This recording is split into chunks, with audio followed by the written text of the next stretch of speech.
Inalmahan naman po ng ilang mga mambabatas ang ipinataw na kaso ng Independent Commission for Infrastructure sa Ombudsman laban sa kanila. Ayon sa iba, wala naman silang koneksyon sa issue. Live mula sa Batasang Pambansa, si Earl Tobias, una sa balita. Earl?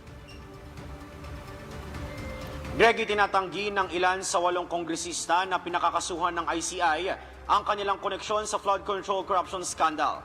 Habang may isang kongresista naman na nagsasabing hindi naman siya iniuugnay sa skandalo at sadyang pinalilinaw lang ang kanyang koneksyon sa isang korporasyon.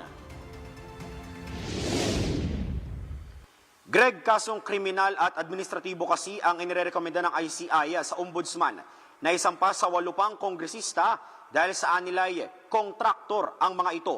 Sa madaling salita ay nakitaan nila ng komisyon katuwang ng DPWH na ang mga kongresistang yan ay may mga sariling construction firms o kaya naman ay kapamilya rin nila ang may-ari at sila rin mismo ang nananalo ng mga kontrata para sa mga proyekto.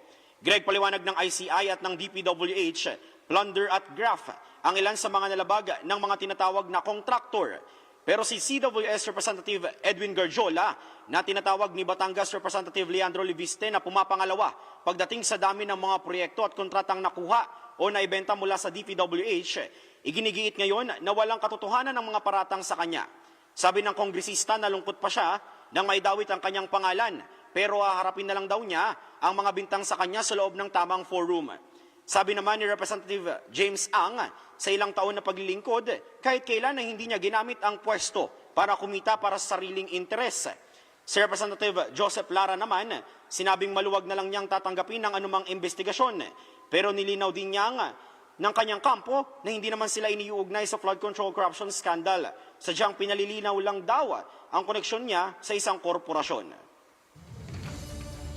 Greg, magpahanggang ngayon ay patuloy nating inihintay yung ilan pang official statement ng mga contractor na naitag o pinakakasuhan nga ng ICI. Kung matatandaan, sinabi na rin naman ng Ombudsman na posible pang madagdagan ang bilang ng mga kongresista na may imbestigahan na posible ngang umabot sa at least 10% ng Kamara. Balik muna sa inyo.